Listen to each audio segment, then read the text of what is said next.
Hello everyone. अभी तक की वीडियोस में हम पार्टनरशिप की दो एडजस्टमेंट के बारे में पढ़ चुके हैं, जो कि है interest on capital and interest on drawings. आज का हमारा जो टॉपिक है वो रहेगा guarantee of profit to a partner. Exam में इस टॉपिक से न्यूमेरिकल्स भी आते हैं और थ्योरी क्वेश्चंस भी पूछे जा सकते हैं, इसीलिए इस कॉन्सेप्ट को बहुत क्लियरली समझना जरूरी है। सबसे पहले समझते हैं कि गारंटी ऑफ प्रॉफिट है क्या।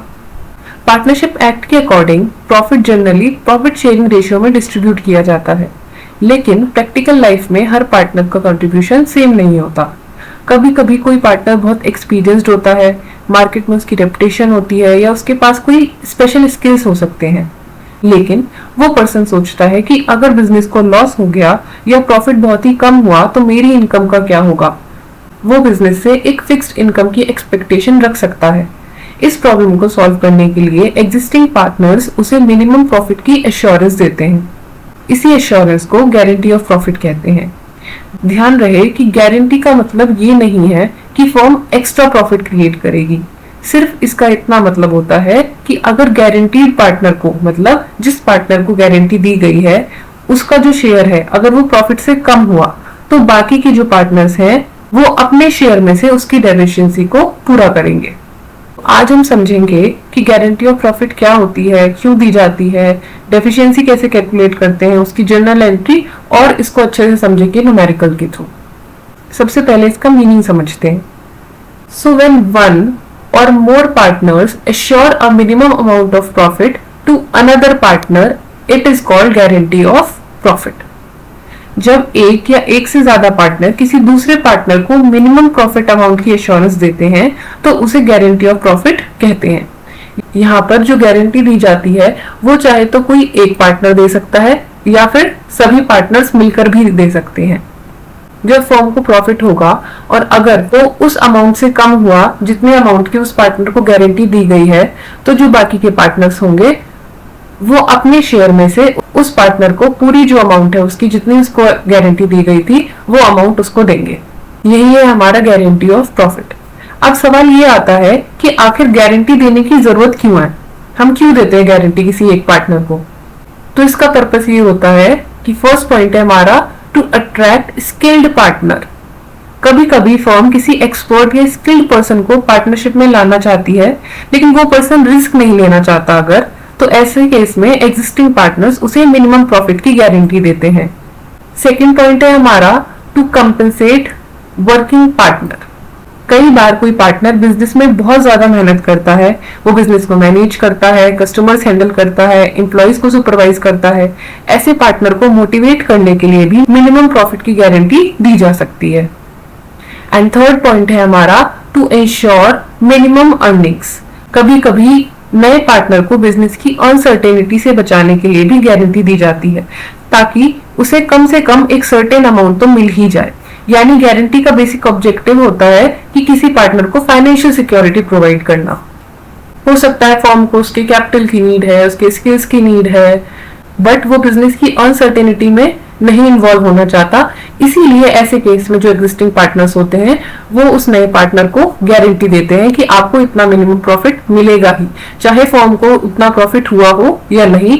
अगर नहीं होगा तो वो अपने शेयर से कंट्रीब्यूट करते हैं उसको। तो ये था गारंटी ऑफ प्रॉफिट के बारे में। आगे बढ़ते हैं। अब सबसे इंपॉर्टेंट कॉन्सेप्ट समझते हैं इसमें। गारंटी के क्वेश्चन का पूरा न्यूमेरिकल इसी लॉजिक पर बेस्ड होता है। ध्यान से समझिए। अब यहाँ एक सिचुएशन लेते हैं। मान लेते हैं कोई पार्टनर है और जो उसका एक्चुअल प्रॉफिट शेयर है, प्रॉफिट कैलकुलेट हुआ और कैलकुलेट होने के बाद उसका जो एक्चुअल प्रॉफिट शेयर आया उस प्रॉफिट में वो गारंटीड प्रॉफिट के या तो ज्यादा था या फिर उसके बराबर था। अगर ऐसा कोई केस होगा तब हम क्या करेंगे? क्या हमें तब किसी एडजस्टमेंट की जरूरत है? नहीं, ऐसे केस में एडजस्टमेंट की जरूरत ही नहीं है। क्यों? क्योंकि जो हमने बोला कि जो उसका प्रॉफिट शेयर है या तो वो गारंटीड प्रॉफिट के बराबर है या उससे ज्यादा है, तो उसको जो अमाउंट मिलेगी वो कौन सी मिलेगी? जो उसका एक्चुअल प्रॉफिट शेयर होगा वही मिलेगी। यहाँ पर किसी भी एडजस्टमेंट की जरूरत नहीं है। एक एग्जांपल लेते हैं। मान लेते हैं कि जो उसका एक्चुअल प्रॉफिट शेयर था वो था 25,000, इतना उसका कैलकुलेट हुआ और उसका जो गारंटीड प्रॉफिट था, जितनी उसको गारंटी मिली थी, वो अमाउंट थी उसकी 20,000। अगर हम यहाँ पर देखें तो जो उसका एक्चुअल प्रॉफिट है वो हमारी गारंटीड प्रॉफिट से ज्यादा है। तो ऐसे केस में कोई डेफिशिएंसी नहीं है, तो उसको कोई एक्स्ट्रा अमाउंट नहीं दी जाएगी, जो उसका एक्चुअल प्रॉफिट होगा वही उसको दिया जाएगा। दूसरा केस है यहाँ पर हमारा कि अगर actual profit share guaranteed profit से कम है, जो उसका एक्चुअल प्रॉफिट शेयर आया जितने की उसको गारंटी दी गई थी उससे अगर उसका शेयर कम आता है, ऐसे केस में क्या करेंगे? ऐसे केस में हमें एडजस्टमेंट की जरूरत पड़ती है, क्योंकि यहाँ पर डेफिशिएंसी हो रही है और ये डेफिशिएंसी उन पार्टनर्स के द्वारा बियर की जाएगी जिन्होंने उस पार्टनर को गारंटी दी थी। यही एग्जाम का सबसे इंपॉर्टेंट पॉइंट है। इसका आपको फॉर्मूला याद रखना है।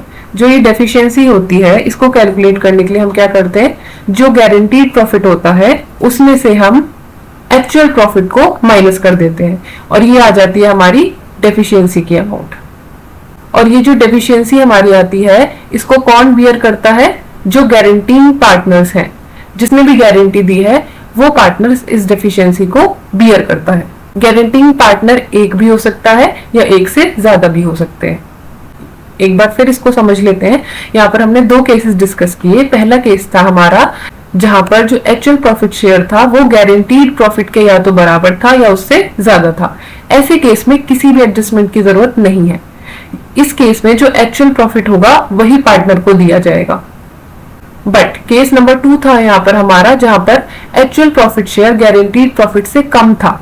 ऐसे केस में क्या होता है? ऐसे केस में डेफिशिएंसी क्रिएट होती है और ये डेफिशिएंसी किसके द्वारा बियर की जाती है? जिन पार्टनर्स ने गारंटी दी होती है। डेफिशिएंसी निकालने का फॉर्मूला हमारा है यहाँ पर guaranteed profit minus actual profit. अब देखते हैं कि इसकी जर्नल एंट्री क्या होती है। जब डेफिशिएंसी अराइज होती है तो जो गारंटीइंग पार्टनर होते हैं उनका कैपिटल अकाउंट डेबिट होता है और गारंटीड पार्टनर का कैपिटल अकाउंट क्रेडिट होता है। इसकी एंट्री होगी guaranteeing partners capital account debit to guaranteed partners capital account. क्या मतलब है इस एंट्री का? यहाँ पर गारंटीइंग पार्टनर अपने शेयर से कुछ अमाउंट सेक्रीफाइस कर रहे हैं, तो जो उनका कैपिटल अकाउंट होगा वो रिड्यूस हो जाएगा और जो गारंटीड पार्टनर है जिसको गारंटी मिली है उसको एक एक्स्ट्रा बेनिफिट मिल रहा है, तो जो उसका कैपिटल अकाउंट होगा वो इंक्रीज हो जाएगा। गारंटीइंग पार्टनर्स का कैपिटल अकाउंट यहाँ डिक्रीज हो रहा है इसलिए उसको डेबिट कर दिया। गारंटीड पार्टनर का कैपिटल अकाउंट यहाँ पर इंक्रीज हो रहा है तो उसको हमने क्रेडिट कर दिया। एग्जाम में थ्योरी क्वेश्चन आ सकता है कि डेफिशिएंसी होने पर कौन सी एंट्री पास होती है, तो ये एंट्री याद रखनी है। अब कॉन्सेप्ट समझने के बाद आते हैं इसके न्यूमेरिकल पर। A and B are partners sharing profits in the ratio of 3:2. They admit C as a new partner for 1/5 share in profits. C is guaranteed a minimum profit rupees 25,000 by A and B in the ratio of 3:2. The firm earns a profit of rupees 1 lakh. Calculate distribution of profit among partners. यहाँ पर आपको दिया गया है कि A और B पहले partners थे बिजनेस में जिनका रेशियो था 3:2। उसके बाद C एडमिट हुआ उस पार्टनरशिप फॉर्म में न्यू पार्टनर और उसका जो शेयर था वो था 1/5। अब C को गारंटी दी गई कि उसको मिनिमम प्रॉफिट 25,000 तो मिलेगा ही, चाहे फॉर्म को कितना भी प्रॉफिट हुआ हो, उसका कितना भी शेयर बनता हो, बट उसको फिर भी मिनिमम 25,000 तो मिलेगा ही। अगर प्रॉफिट का शेयर उसका उससे ज्यादा आता है तो वो अमाउंट मिलेगी, बट अगर उसका 25,000 से कम का शेयर आया प्रॉफिट में तब भी उसको 25,000 मिलेगी ही। इसमें यहाँ पर आपको दिया गया कि ये जो 25,000 की गारंटी है ये किसने दी है? ए ने और बी ने मिलकर। किस रेशियो में? 3:2 के रेशियो में। अब फर्म को प्रॉफिट होता है 1 लाख का, तो आपको पूछा है कि आपको डिस्ट्रीब्यूशन बताना है कि पार्टनर से प्रॉफिट का डिस्ट्रीब्यूशन कैसे होगा। तो यहाँ पर हम पहले new profit share ratio calculate कर लेते हैं, क्योंकि जो 1 लाख रुपीज है प्रॉफिट हुआ है वो तीनों पार्टनर्स में डिस्ट्रीब्यूट होना है। तो पहले हम तीनों का न्यू रेशियो कैलकुलेट करते हैं, उसके बाद उसको डिस्ट्रीब्यूट करेंगे। सी का जो शेयर दिया हुआ है वो हमें दिया हुआ है 1/5। अगर सी का शेयर 1/5 है तो रिमेनिंग शेयर कितना हुआ, मतलब वो शेयर जो उसके शेयर के बाद बच गया वो हमारा आएगा 1 माइनस 1/5। वर हमने टोटल माना है, उसमें से 1/5 शेयर सी का है, तो जो बचा हुआ शेयर आया वो कितना आया हमारा 4/5। अब ये जो 4/5 का शेयर आया है ये ए और बी दोनों में डिवाइड हो जाएगा। किस रेशियो में? जो उनका एग्जिस्टिंग रेशियो था, that is 3:2।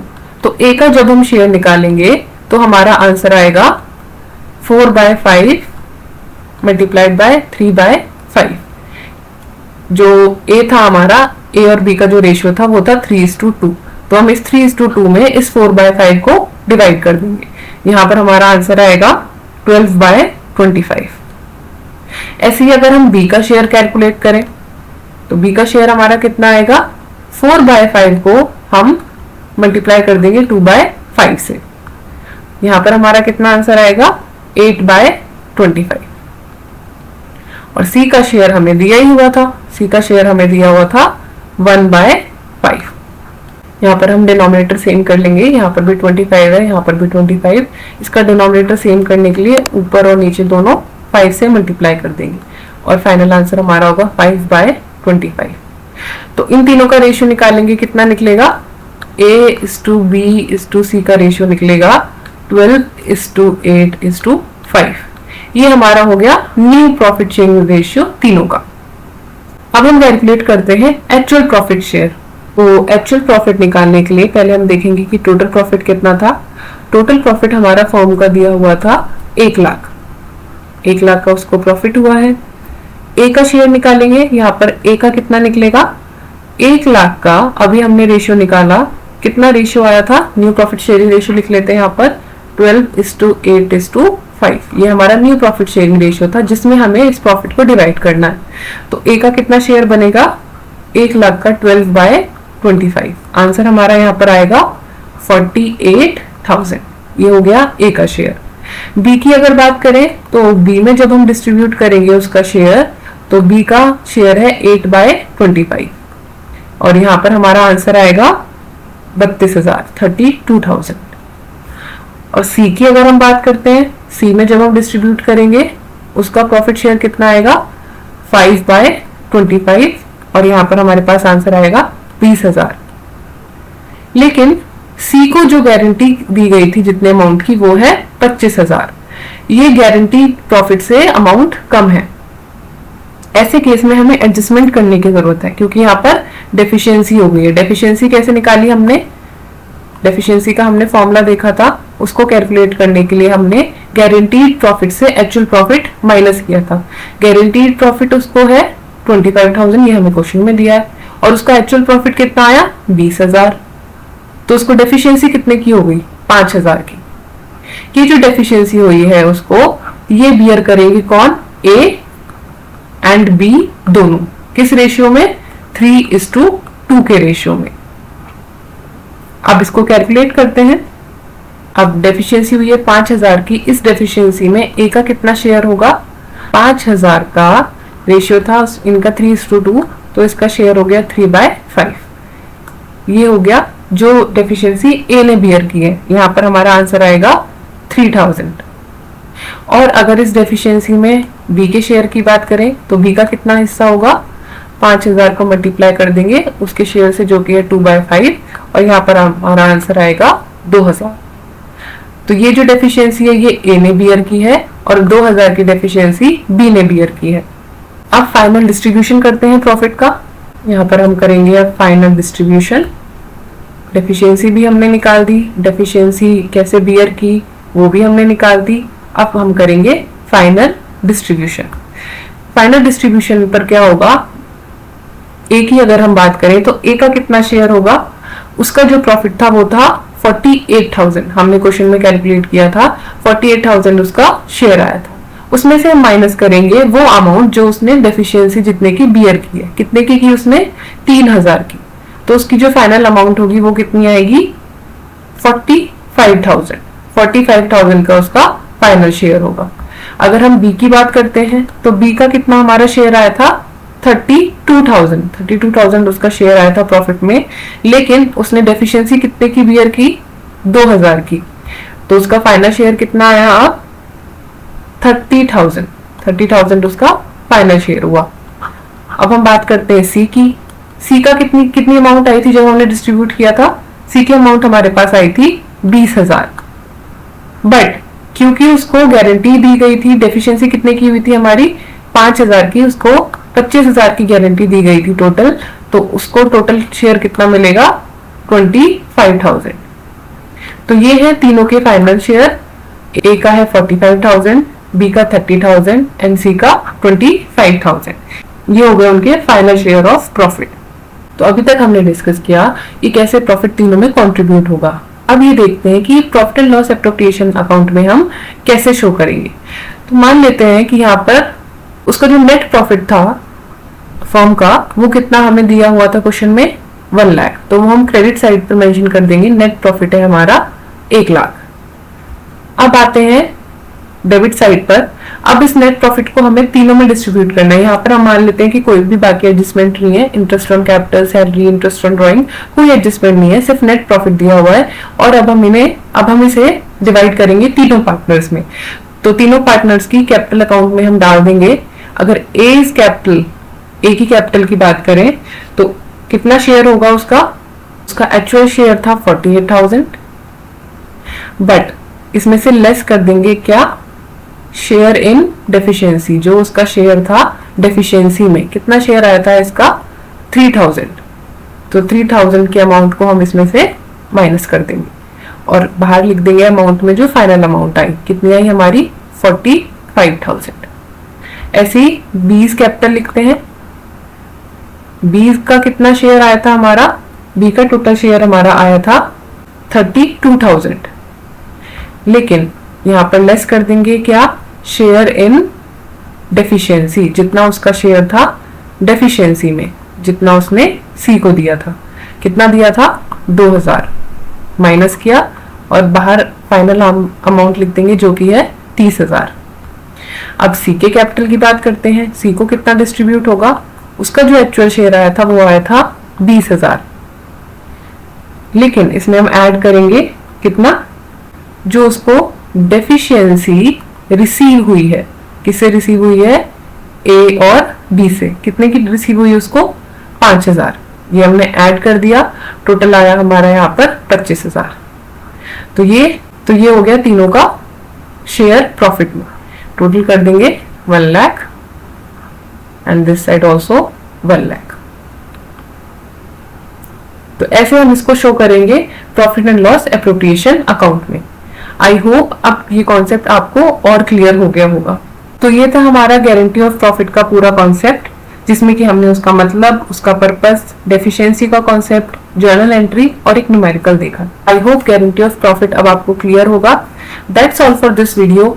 Keep learning and keep practising.